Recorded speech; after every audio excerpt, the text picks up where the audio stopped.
most of the UFO sightings is the credibility of the people in this obviously conservative Texas town, and in many articles described as deep within the Bible Belt.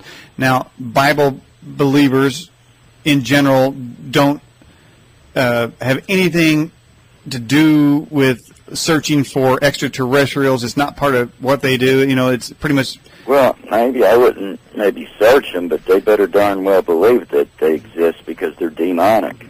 Well, it's their enemy. And if you're a true Christian, I believe that that there's going to be a remnant of people, non-rapture believers, that will survive this. But you've got to understand that is your enemy. And when you're in the military and you're a commander, you don't worry about what you're going to do next. You base everything that you do on what your enemy's going to do next. And if you're a true warrior of God, you need to know your enemy as well as you know everything else. Yeah. But you must know that God is more powerful than your enemy, so that you can defeat it. But there will be some people killed over it, and that's why it says in the Bible that they love their lives not. They stuck up for it. They loved their lives not even unto the death. Well, the thing of it is, Lieutenant, that these people come from a place where they don't talk about it, they don't want to know anything about it, and then they were forced with the stark realization, here's something floating above them. And I would think for some of the fundamentalists, they have to reevaluate their theology and include they've got to rethink their position. Yeah. And, we call that in the military, that was a common practice in Black Ops. Operation Northwoods, for an example, a declassified document, and there's a classified document, because I still think it's going to go down. But anyway, that's called plausible deniability, and they use Hollywood to groom you with precursor films and precursor events to groom you for what's about to happen, and then when it goes down, it's not such a shock. In other words, the enemy, to kill an enemy, you want the element of surprise. But to comb their hair and get them to what you want them to do, you slowly groom them into it. And it really came years ago. They were grooming people with shape-shifting with the werewolf and vampire movies. Mm-hmm.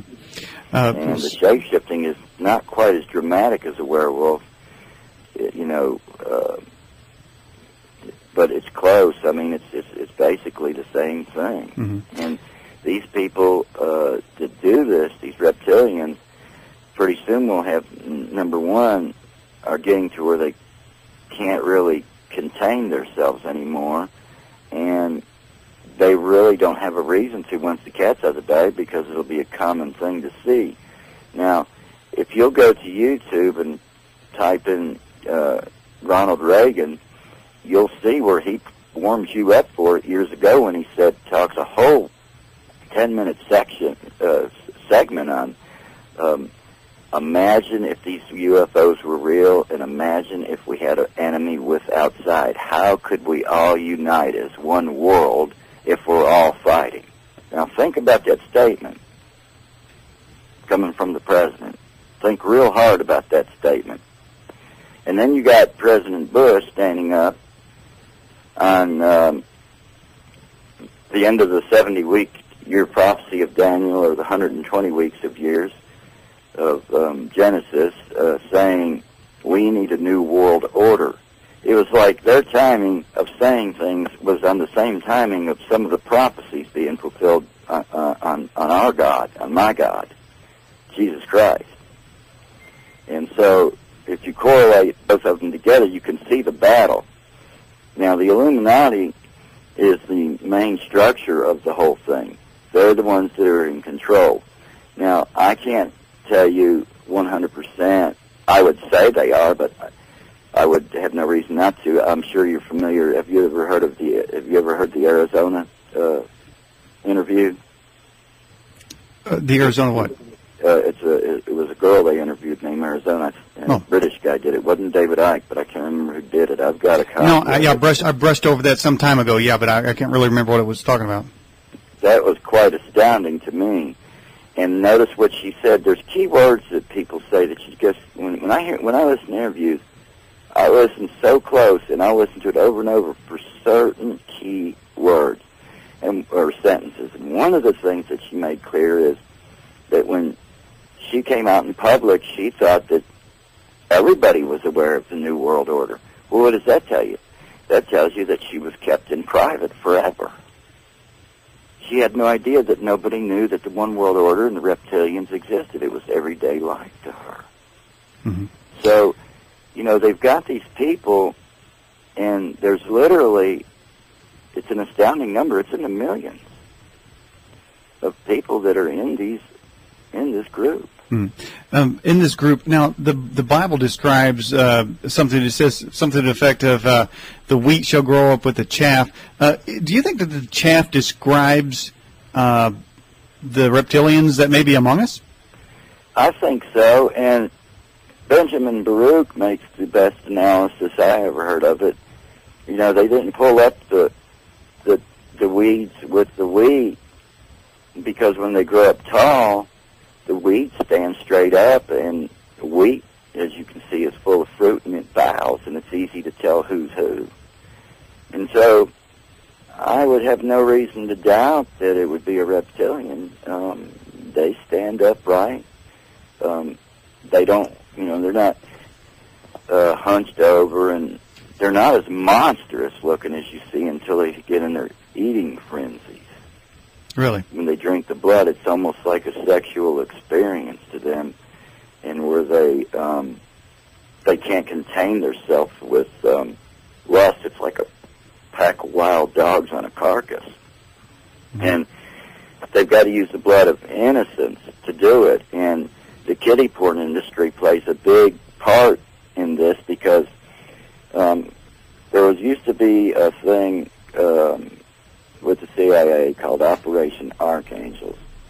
Now, Archangel, I have deep respect for those guys, because some of them went so deep undercover that you can never sit down with one of them and talk about it for over an hour till they break down weeping just uncontrollably from what they had to endure to get to the bottom of it. And I have so much compassion, and people need to remember those guys are still working undercover, and my God, I just couldn't do that. But at any rate, when the children that know that it's wrong, that's innocent blood. It's the ones that you go to rescue and they think you're the enemy. That's the sadness of it. But the innocent blood is the ones that know that it's wrong. Those are the ones they want. Is there something in the blood of the innocents, DNA-wise, that gives them power? I mean, rather than say just age? Innocence itself. And is that something that they can extract from that blood? Yes. I really don't know how they do it, but it has a profound effect that they have to do it. Hmm. It's really quite hard to believe that this stuff goes on. And that's really the whole idea behind it, Daniel. Yeah, Lieutenant, when was the first time that you basically were shocked into the knowledge that this type of thing was going on? In 1981. I was at Area S4. I believe it was 81. I'm still trying to put the dates together as best possible as I can. And by the way, this is the first show that I don't have no notes in front of me, nothing in front of me, nothing. So you're getting this story from me totally undisturbed. In other words, I don't have nothing persuading me at all. I'm sitting on my bed right now. Okay. And it was so shocking that it was hard for me to remember the date. But I do remember the ground shaking. And I thought it was an earthquake, and then all of a sudden I seen about a mile in diameter, and this was at Area S4.